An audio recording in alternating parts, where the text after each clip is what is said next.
وسلم کی خدمت میں بیٹھے تھے۔ آپ صلی اللہ علیہ وسلم نے فرمایا، لوگوں ابھی تمہارے پاس ایک جنتی شخص نمودار ہوگا۔ چنانچہ ایک انصاری صحابی اس حالت میں تشریف لاتے ہیں کہ وضو کا پانی ان کی داڑھی سے ٹپک رہا تھا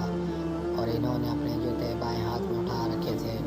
دوسرے دن بھی آپ صلی اللہ علیہ وسلم نے یہی بات کی اور پھر وہی صحابی نمودار ہوئے اور آج بھی پہلے کی طرح جوتے ان کے ہاتھ میں تھے۔ تیسرے دن بھی آپ صلی اللہ علیہ وسلم نے وہی بات دہرائی اور اس دن وہی صحابی اس حالت میں نمودار ہوئے جن کی داڑھی سے وضو کا پانی ٹپک رہا تھا۔ انہوں نے جوتے بائیں ہاتھ میں اٹھا رکھے تھے۔ جب نبی کریم صلی اللہ علیہ وسلم اٹھ کر چل دیے تو عبداللہ بن عمر رضی اللہ تعالی عنہ ان انصاری صحابی کے پیچھے لگ گئے اور عرض کیا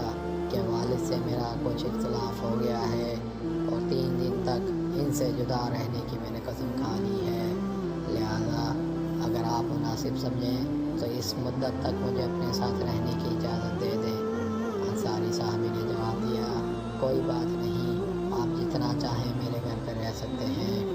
عبداللہ بن عمر رضی اللہ تعالیٰ عنہ کا بیان ہے کہ میں نے 3 راتیں ان کے ہاں گزاری، لیکن دیکھا کہ وہ رات میں کوئی عبادت نہیں کرتے، کوئی تہجد نہیں پڑھتے، البتہ رات میں جب بھی ان کی نیند ٹوٹتی یا کروٹ بدلتے تو اللہ کا ذکر کرتے اور اس کی بڑائی بیان کرتے۔ میں نے ایک بات بھی یہ دیکھی، وہ زبان سے ہمیشہ اچھا ہی بولتے۔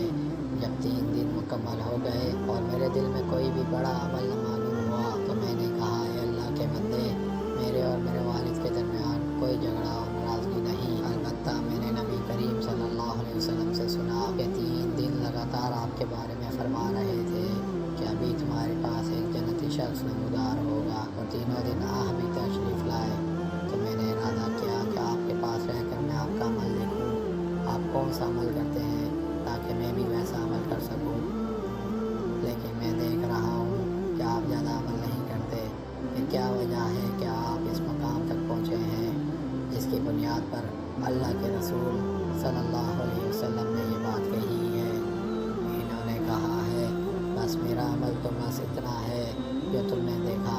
کہ جب میں وہاں سے واپسی کے لیے مڑا تو انہوں نے پیچھے سے آواز دے کر بلایا اور فرمایا، عمل تو وہی ہے جو تم نے دیکھ لیا ہے، البتہ ایک بات ضرور ہے کہ میرے دل میں نہ تو کسی مسلمان کے